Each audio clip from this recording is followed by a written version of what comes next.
The Grand Hall of the International Christian Leadership Summit was packed to capacity on that Tuesday afternoon. Every seat filled with reporters, ministry staff, and observers who sensed something explosive was about to happen. Joyce Meyer, an American Christian preacher and Bible teacher, sat at the discussion table, her jaw clenched and eyes scanning the panel members like a hawk surveying its territory. Across from her, Joel Osteen, an American pastor, television preacher, businessman, and author, adjusted his microphone, his expression calm, but his eyes blazing with determination. What nobody expected was that in the next 30 minutes, Meyer would interrupt Osteen 6 times, each interruption more aggressive than the last. But it would be his 7th statement, delivered with surgical precision and unwavering composure, that would leave her completely speechless and change the entire dynamic of the discussion. The moment would go viral within minutes, racking up millions of views and sparking a national conversation about faith, accountability, and who really controls the narrative in modern Christian ministry. Before we dive into this incredible showdown that has everyone talking, make sure to hit that subscribe button and ring the notification bell so you never miss our coverage of the most dramatic moments in spiritual discourse. Drop a comment below telling us where you are watching from. We love hearing from believers all across this great nation who are paying attention to what is really happening in the world of faith. To understand why this confrontation was so explosive, you need to know who these two figures are and why their clash was inevitable from the moment Meyer took her seat at that discussion table. Joyce Meyer, at 80 years old, had built her entire Christian preaching and Bible teaching career on being the unwavering voice of practical Christian living, and often a theology of abundance. As a globally recognized Christian preacher and Bible teacher, she was the architect behind some of the most expansive and financially successful ministries, including a vast media presence and a significant publishing empire. Meyer was known in Christian circles for her direct teaching style, her refusal to back down from criticism regarding her ministry's finances or interpretations of Scripture, and her ability to dominate any conversation through sheer force of will and rapid-fire scriptural references. She had faced down theological critics, media personalities, and even denominational leaders, always maintaining her signature intense gaze and never conceding an inch of ground on her ministry's approach. On the other side sat Joel Osteen, the prominent pastor, television preacher, businessman, and author who had quickly made a name for himself as one of the most compelling and optimistic voices in modern Christianity. At 61, Osteen brought a unique combination to the table.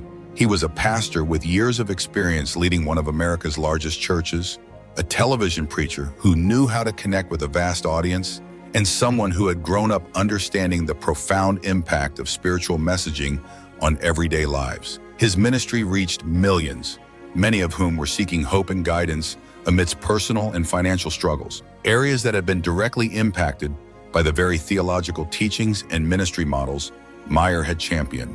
The stakes of this discussion couldn't have been higher.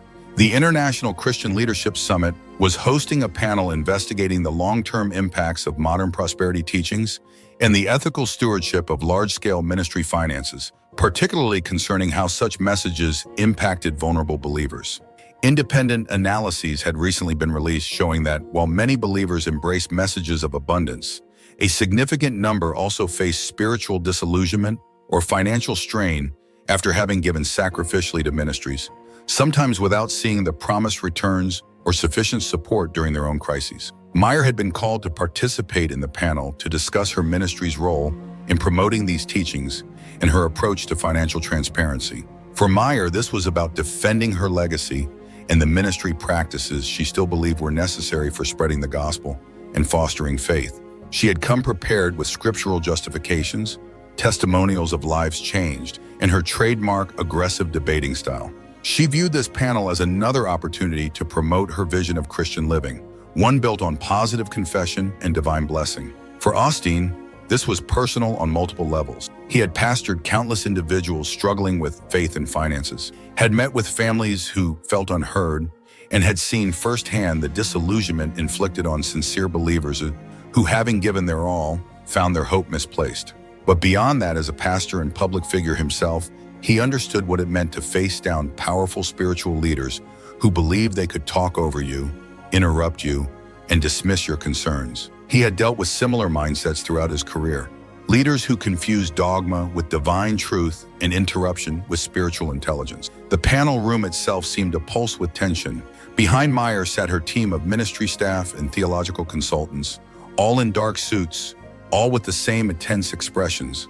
Behind Osteen sat his staff, but also in the gallery were representatives of Christian watchdog groups, concerned congregants, and even some individuals who had shared their stories of spiritual disillusionment with independent researchers. Several wore shirts with phrases like, "accountability in the church." The cameras were rolling, and major Christian news networks had interrupted regular programming to cover the event live. Panel moderator Dr. David Williams had opened the discussion at 2 p.m. sharp, his attempts to maintain order already being tested by the packed gallery. The other panel members sat ready, ethicists and theologians prepared to grill Meyer on her ministry's practices. Other influential pastors ready to defend her and redirect to broader issues of faith. But everyone in that room knew the real showdown would be between Meyer and Osteen. The tension had been building for 20 minutes before Osteen's time to question Meyer arrived. Other panel members had already sparred with her, but Meyer had handled them with her usual tactics, speaking quickly, pivoting to prepared scriptural talking points, and when challenged, simply talking over her questioners. Friendly panelists had lobbed softball questions, allowing her to expound on God's blessings and paint herself as a misunderstood spiritual pioneer. Ethicist panelists had tried to pin her down on specific financial disclosures, but Meyer was slippery, always finding a way to reframe the question to her advantage. When moderator Williams announced, "The chair now recognizes Pastor Joel Osteen for 5 minutes," the room seemed to hold its breath. Osteen leaned forward, his voice clear and steady. "Joyce, thank you for being here today. I want to start with a simple question. Do you acknowledge that certain prosperity teachings, when misinterpreted or promoted without sufficient contextualization, have resulted in documented spiritual and financial trauma for thousands of sincere believers?" Meyer's response was immediate, her words coming rapid fire. "Pastor Osteen, what I acknowledge is that the message of God's blessing is about faith, and that the real trauma is caused by a lack of faith and not trusting God fully." That was the first interruption. "Joyce, I'm asking you a specific question," Osteen began, but Meyer continued talking over him. "The real issue is spiritual warfare and the enemy's attempts to stop people from receiving what God has for them. And my ministry has always been about empowering people to walk in divine favor." Osteen raised his voice slightly, maintaining his composure. "Joyce, I'm asking you about the documented trauma." He waited. Second interruption. Meyer leaned into her microphone, her voice rising. "The documentation you're referring to is from biased sources that don't acknowledge the broader context of God's unwavering goodness and the miraculous testimonies of those who have been blessed through our teachings." "Joyce," Osteen said firmly, "this is my time, and I would appreciate the spiritual poverty that is created by a mindset of lack that I and my ministry have always fought against. When people like you," the gallery began to murmur. Moderator Williams half-heartedly tapped his gavel. "The panelists will allow Pastor Osteen to ask his questions." Meyer sat back slightly, her jaw working, her eyes never leaving Osteen's face. He remained calm, shuffling through his notes as if her interruptions were merely minor inconveniences. "Joyce," he began again, "I have here excerpts from numerous personal testimonies and independent sociological studies detailing how believers, having given their last resources based on certain teachings, later faced severe financial hardship and profound spiritual disillusionment. This is the direct impact of these messages. Do you dispute this genuine human experience?" Meyer's response was to launch into another rapid-fire deflection. "What I dispute is the characterization that we don't care about people when, in fact," Osteen had started to respond. "The reports clearly state," but Meyer powered through. "The critics always focus on the negative. God wants us to prosper, to be healthy. My ministry has always been about helping people achieve that, not about their momentary struggles. We teach them to overcome." The crowd was getting restless now. Several ethicist panelists were shaking their heads. Even some supportive pastors looked uncomfortable with Meyer's aggressive interruptions. Osteen, however, remained perfectly composed, making notes on his pad as Meyer continued her filibuster. When she finally paused for breath, Osteen spoke quickly.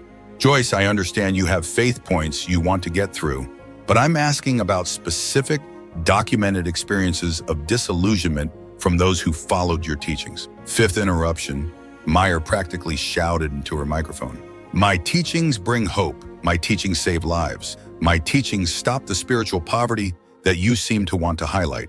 Mr. Moderator, Osteen said calmly, looking toward Williams, I would ask that the panelists be instructed to allow me to use my time to ask questions. Williams tapped his gavel weakly.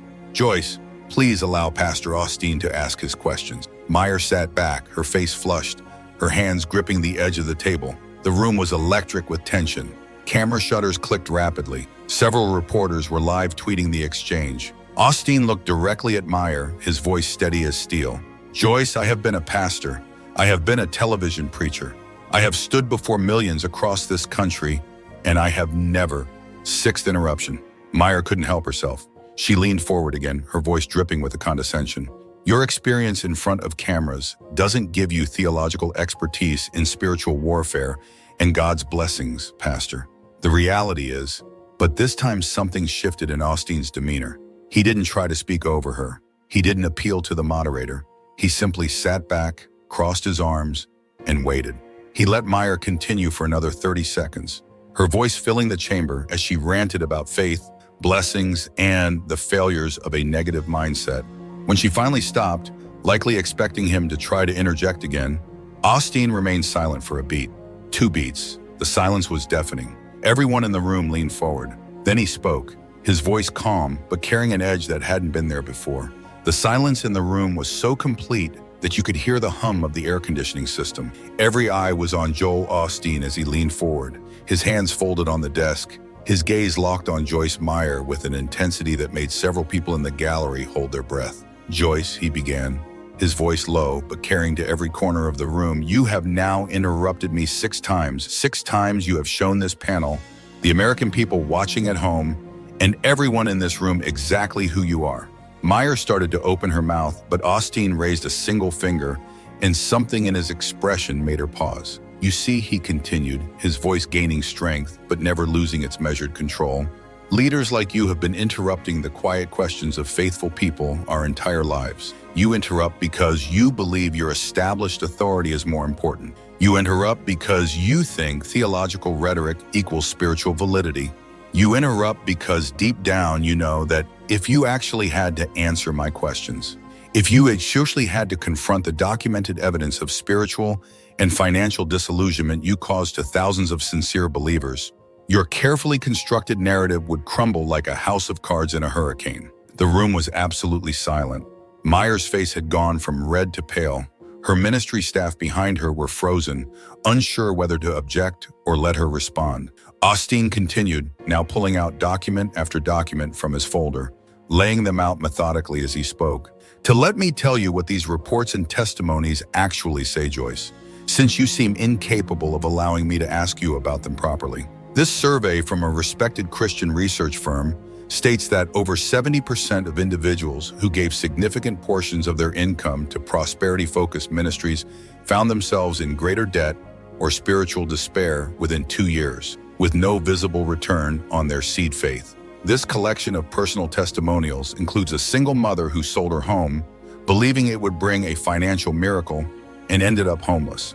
Mr. Meyer, this internal audit, though partial, of a large ministry's outreach, shows that while millions were collected for global missions, only a fraction was actually dispersed to those in urgent need.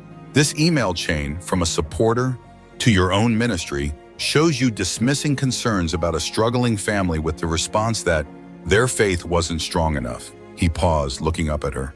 Meyer was gripping the edge of the discussion table so hard her knuckles were white. Her mouth was working, but no words came out. Not strong enough, Osteen repeated, his voice dropping to almost a whisper that somehow carried more weight than any shout. Those not strong enough were real people, Joyce. Struggling believers, desperate for hope, who gave their last dime believing in a promise that never materialized. And you knew it. You all knew it. And you did it anyway. The gallery erupted. Some people were crying. Others were nodding vigorously. Moderator Williams was gaveling frantically, calling for order. But Osteen wasn't finished. But here's what really matters, Joyce, he said, his voice rising now, powerful and clear. You can interrupt me all you want. You can try to talk over me, dismiss me, diminish me, but I am still here. Those disillusioned believers are still struggling. those families are still broken. And you are still accountable. The seventh line, he leaned forward, his eyes never leaving hers, and delivered the line that would be replayed millions of times across social media within hours.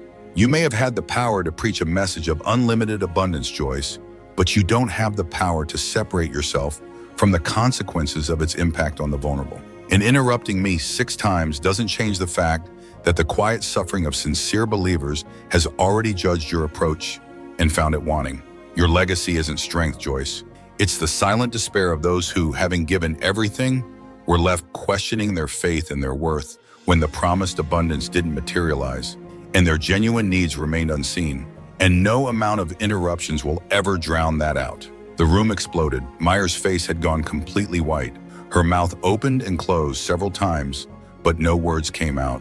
For perhaps the first time in her professional life, Joyce Meyer had been rendered completely speechless. Her ministry staff were whispering urgently in her ear, but she wasn't listening. She was staring at Osteen with a mixture of shock and something that looked almost like fear. The gallery was in chaos. People were on their feet applauding. Others were shouting. Reporters were frantically typing on their phones. The camera operator, in a breach of normal protocol, had zoomed in on Meyer's face, catching every moment of her stunned silence. Moderator Williams was pounding his gavel, shouting for order, but his voice was drowned out by the tumult. Several ethicist panelists were on their feet, applauding.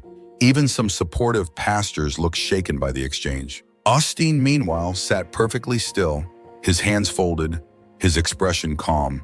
He had used only 3 minutes of his 5-minute questioning time, but he was done. He had said everything that needed to be said. When order was finally restored, Williams asked weakly, "Joyce, would you like to respond to Pastor Osteen's statements?"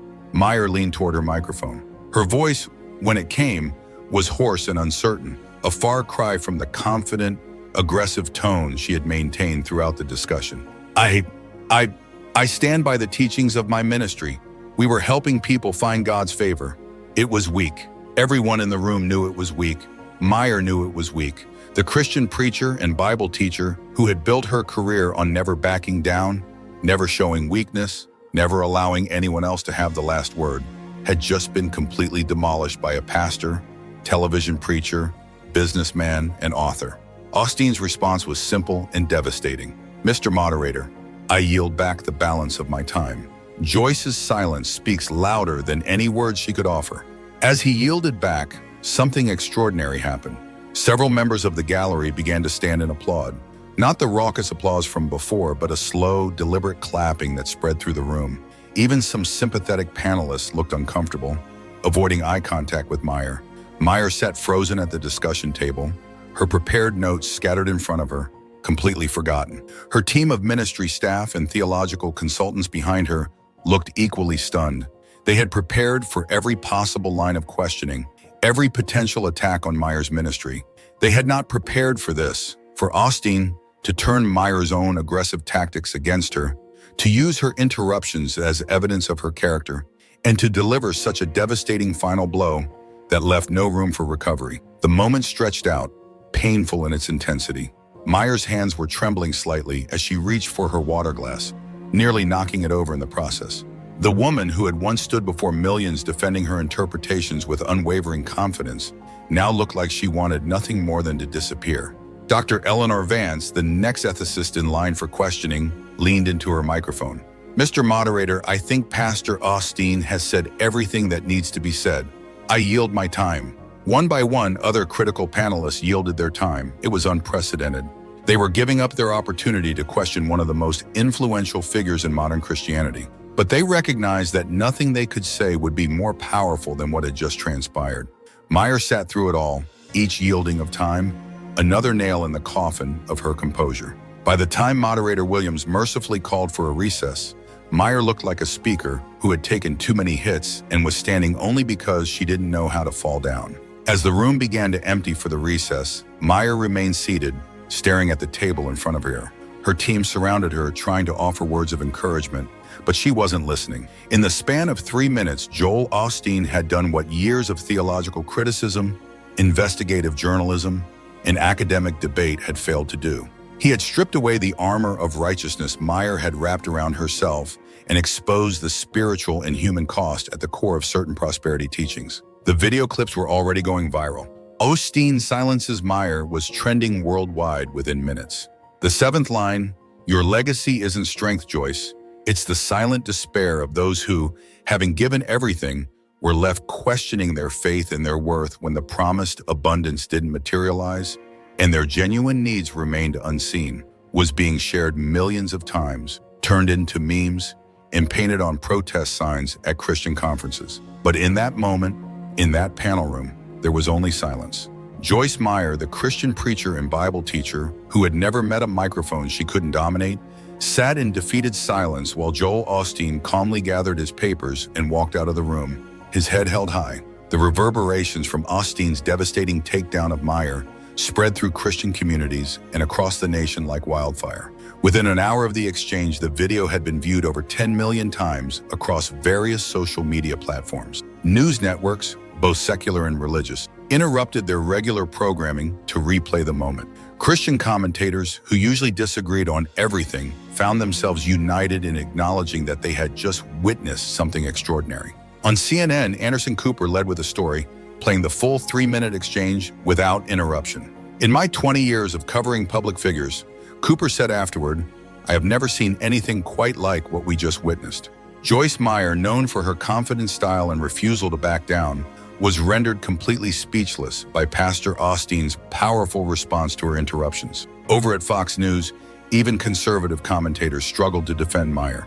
Tucker Carlson, typically a staunch defender of prominent Christian figures, could only manage, Meyer walked into a trap today. She should have let him ask his questions. Laura Ingraham tried to shift focus to broader theological topics, but kept being brought back to the viral moment by her guests. On MSNBC, Joy Reid was exuberant. "This is what happens when you try to bulldoze a pastor who came prepared with documented truths." Joel Osteen didn't just defeat Joyce Meyer today.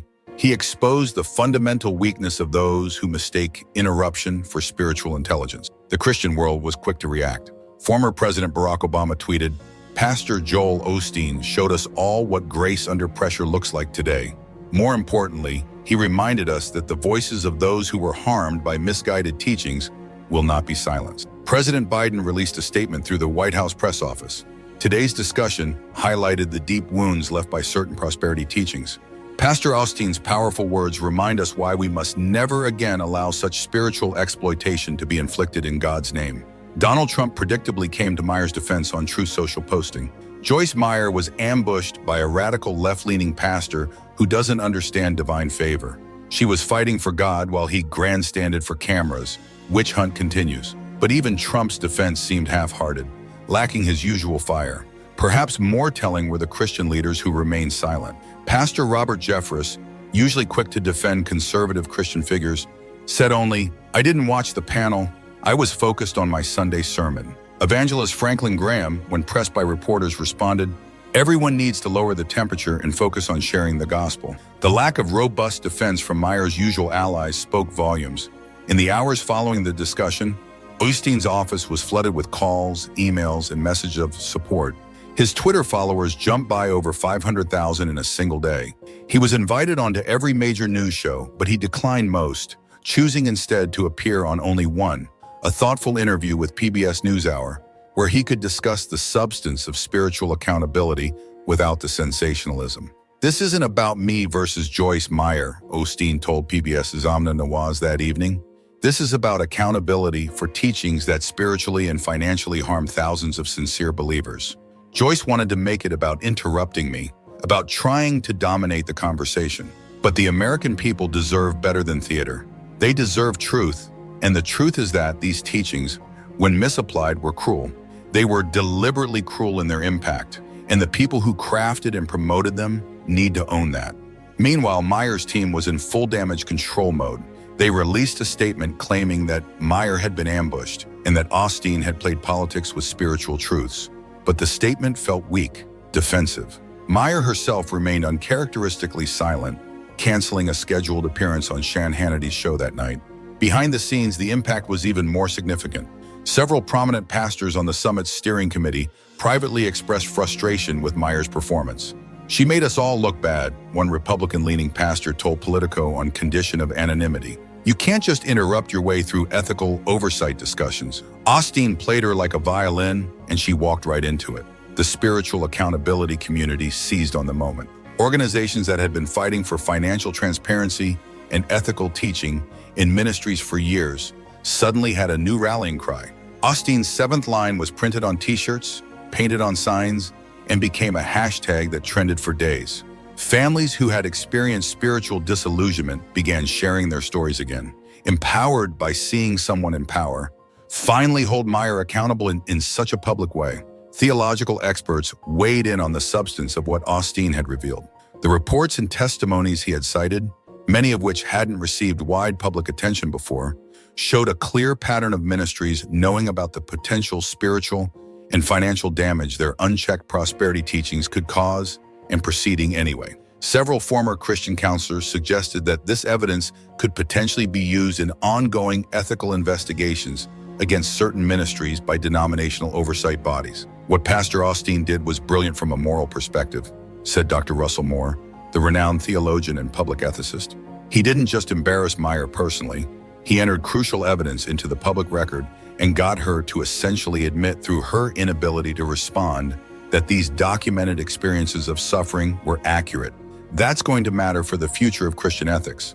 The cultural impact was equally significant. The exchange became a teaching moment about power, interruption, and respect within religious dialogue. Women's rights organizations pointed to it as a perfect example of how figures use interruption as a tool of dominance and how others can respond. The hashtag Let Truth Speak began trending with people sharing their own stories of being interrupted and talked over in spiritual or professional settings. Corporate diversity and inclusion trainers began using the video as a case study. This is what we mean when we talk about microaggressions becoming macroaggressions, said Dr. Kenji Yoshino, director of the Center for Diversity, Inclusion, and Belonging at NYU Law School.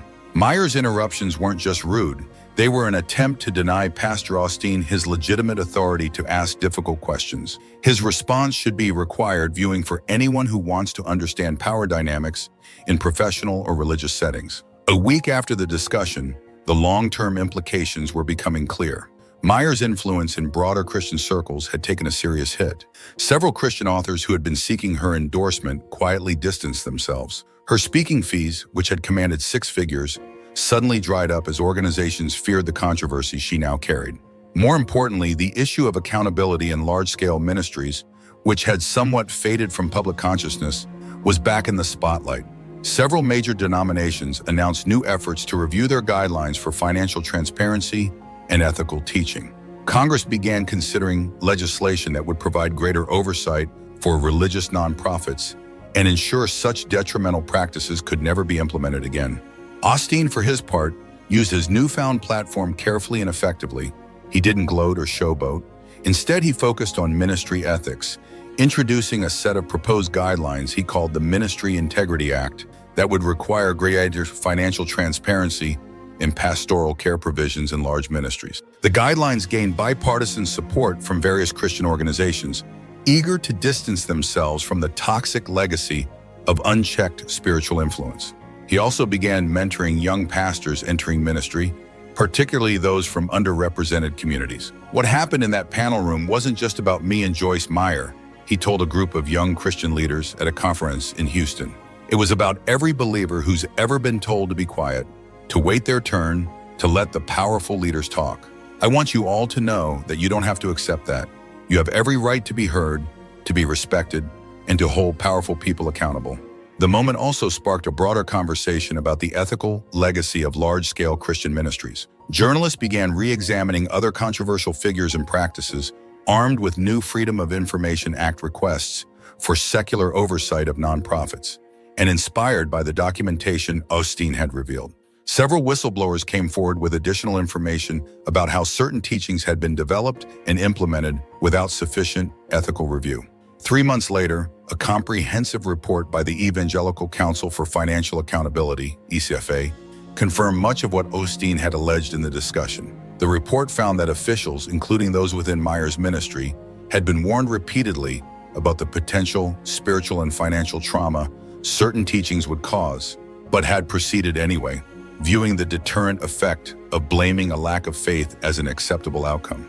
Meyer attempted a comeback, writing an op-ed in the Wall Street Journal, defending her ministry and attacking Osteen as a grandstanding pastor more interested in viral moments than spiritual growth. But the op-ed fell flat, generating little attention beyond criticism for its defensive tone and failure to address the substance of the documents Osteen had presented.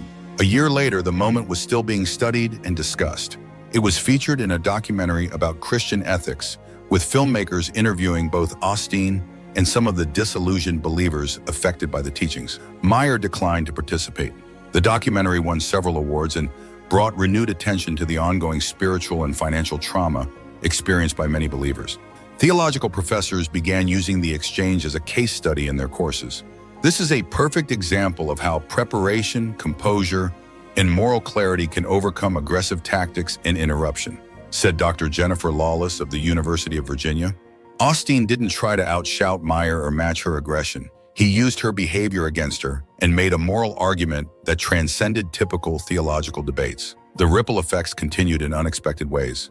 Several other Christian conferences and panel discussions saw speakers attempt Meyer's interruption tactics only to be shut down by moderators who would reference the Osteen-Meyer exchange. "We're not doing Meyer interruptions here," became a common phrase among panel chairs when speakers became too aggressive. Individuals in various fields began sharing stories of their own Osteen moments, times when they had turned interruptions and disrespect into opportunities to demonstrate their competence and strength. The phrase "pulling an Osteen" entered the spiritual lexicon, meaning to turn an opponent's aggressive tactics against them with calm precision. For Joyce Meyer, the damage to her reputation proved lasting. While she maintained a core of supporters who believed she had been unfairly ambushed, her influence in mainstream Christian leadership never fully recovered. Her appearances became limited to friendly podcasts and smaller conservative Christian gatherings. The woman who had once shaped global Christian teaching from her vast media empire was reduced to the margins of spiritual discourse, forever marked by the moment she was rendered speechless by a pastor, television preacher, businessman, and author he had tried to silence. The ethical implications also continued to unfold.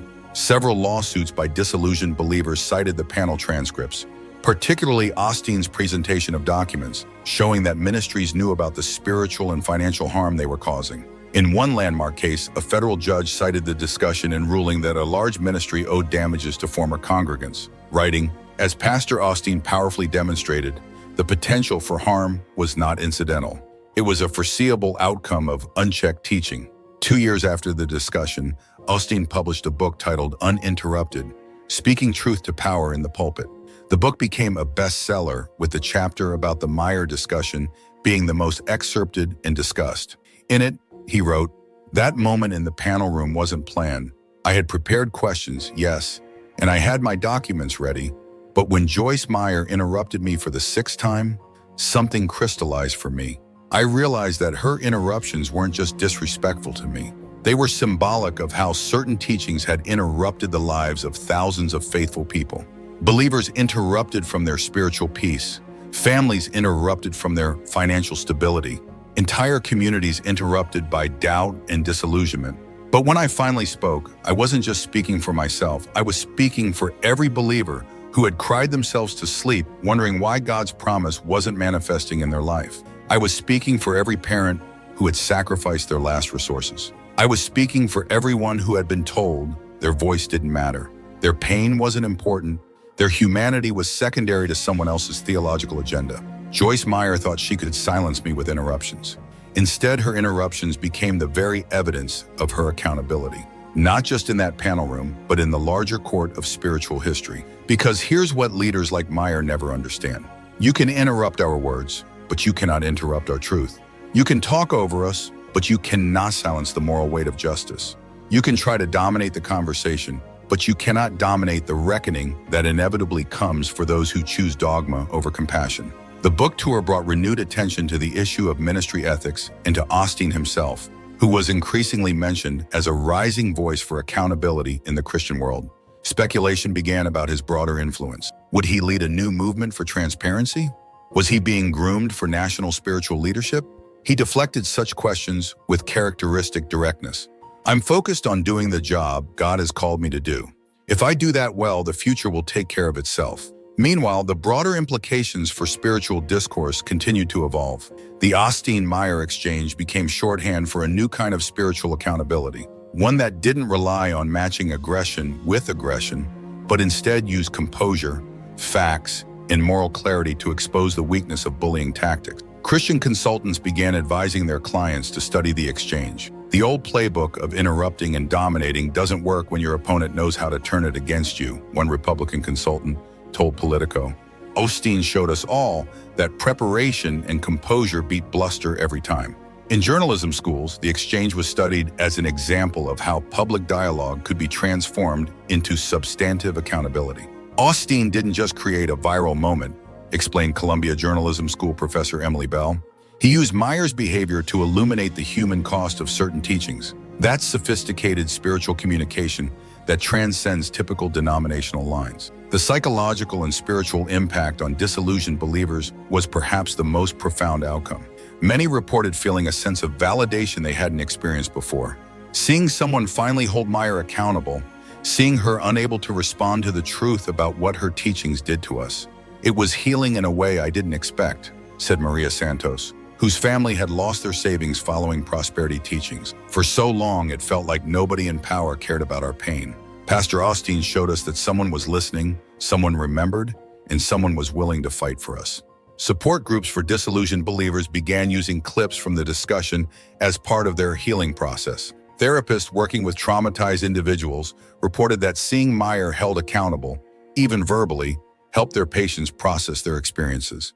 It's not justice in the legal sense, explained Dr. Louis Sass, a psychologist who had evaluated many who felt spiritually harmed.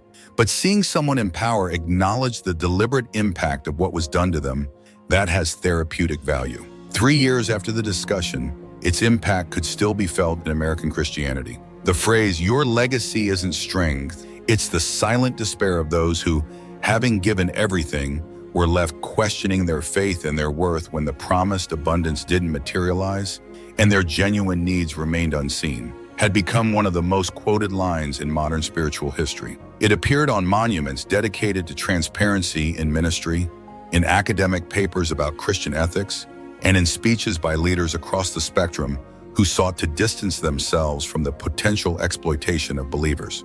Osteen himself had become one of the most sought-after speakers in the Christian world, but he remained focused on his pastoral work and advocating for ethical reforms.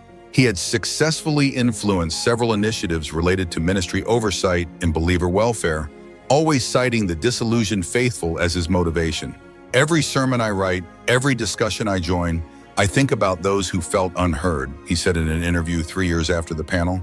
"They deserve better than what parts of the church gave them. We all do." As for Joyce Meyer, she largely retreated from public life. Her attempts to rehabilitate her image through op-eds and friendly interviews consistently failed to gain traction. The image of her sitting speechless at that discussion table, unable to respond to Osteen's devastating seventh line, had become her defining moment in public consciousness. Spiritual obituaries of her career invariably mention that discussion as the moment her mainstream influence effectively ended. The broader lesson for Christian leadership in American society was clear and powerful. Preparation, truth, and moral clarity could still triumph over aggression, interruption, and spiritual exploitation. In an era often defined by performative faith and empty spectacle, Joel Osteen had shown that substance still mattered, that accountability was still possible, and that speaking truth to power calmly, clearly, and with unflinching determination could still change the course of spiritual history. The story of how Joel Osteen turned Joyce Meyer's 6 interruptions into her ultimate downfall has become more than just a viral spiritual moment. It's become a masterclass in how to confront bullies, hold power accountable, and speak for those who have been silenced. What made Osteen's response so powerful wasn't just his words, though they were devastating. It was his complete command of the situation, his refusal to be rattled, and his ability to transform Meyer's aggression into evidence of her moral and ethical failure. He didn't try to outshout her or match her interruptions. Instead, he let her behavior indict itself, then delivered a response that connected her personal disrespect to the broader disrespect certain teachings had shown to thousands of sincere believers. The 7 statements that changed everything were: 1. His initial question about documented spiritual and financial trauma from prosperity teachings. 2. His attempt to cite specific reports and testimonies. 3. His request for basic respect of his time. 4. His citation of independent sociological studies and personal narratives. 5. His background as a pastor and public figure. 6. His calm waiting through her 6th interruption. 7. And finally, the line that ended Meyer's public influence. Your legacy isn't strength, Joyce. It's the silent despair of those who, having given everything, were left questioning their faith and their worth when the promised abundance didn't materialize and their genuine needs remained unseen. For anyone facing their own Joyce Meyer, someone who tries to dominate through interruption, who mistakes volume for validity, who believes their voice matters more than yours, Osteen's example provides a roadmap. Don't match their energy. Don't try to out-interrupt them. Instead, let their behavior reveal their character, then respond with calm, prepared, devastating truth. The impact continues to ripple through Christian communities and beyond. Young leaders entering ministry study the exchange as an example of how to handle interruption and disrespect. Theologians use it as a case study in ethical leadership. Sociologists analyze it as a turning point in how public accountability in faith can actually work when done right. But perhaps most importantly, the disillusioned believers finally saw someone in power say what they had been feeling for years. That what was done to them was impactful, it was intentional in its effect, and it was wrong. Osteen didn't just defeat Meyer in a viral moment. He gave voice to thousands who had been silenced, dignity to those who had been dehumanized, and hope to those who thought they had been forgotten. In our current spiritual moment, where theater often overwhelms, substance and volume often defeats truth, Joel Osteen's triumph over Joyce Meyer reminds us that preparation, composure, and moral clarity can still win the day. It reminds us that bullies, no matter how powerful they seem, can be exposed and defeated when confronted with unwavering truth. As we continue to grapple with the legacy of certain spiritual teachings and work toward a more just and compassionate faith system, the lesson of that day in the International Christian Leadership Summit remains clear. Those who interrupt others to avoid accountability will eventually be interrupted by the truth. And when that moment comes, all their bluster, all their aggression, all their attempts to dominate the conversation will crumble in the face of simple, powerful, undeniable moral clarity. If you found this deep dive into one of the most powerful spiritual moments in recent history valuable, please hit that subscribe button and ring the notification bell. Your support helps us continue bringing you in-depth analysis of the moments that shape our understanding of faith and society. Share this video with anyone who needs to see what real accountability looks like. And drop a comment below telling us your thoughts on this incredible showdown. What other moments would you like us to analyze? We read every comment, and your engagement helps us create better content for believers like you who care about truth, justice, and accountability in spiritual leadership. Remember, in the fight for justice and truth, we all have a voice. The question is, will we use it as powerfully as Joel Osteen did on that unforgettable day? The choice and the responsibility is ours. Thank you for watching, and we'll see you in the next video where we continue to explore the moments that matter in our world. Stay informed, stay engaged, and never let anyone interrupt your truth.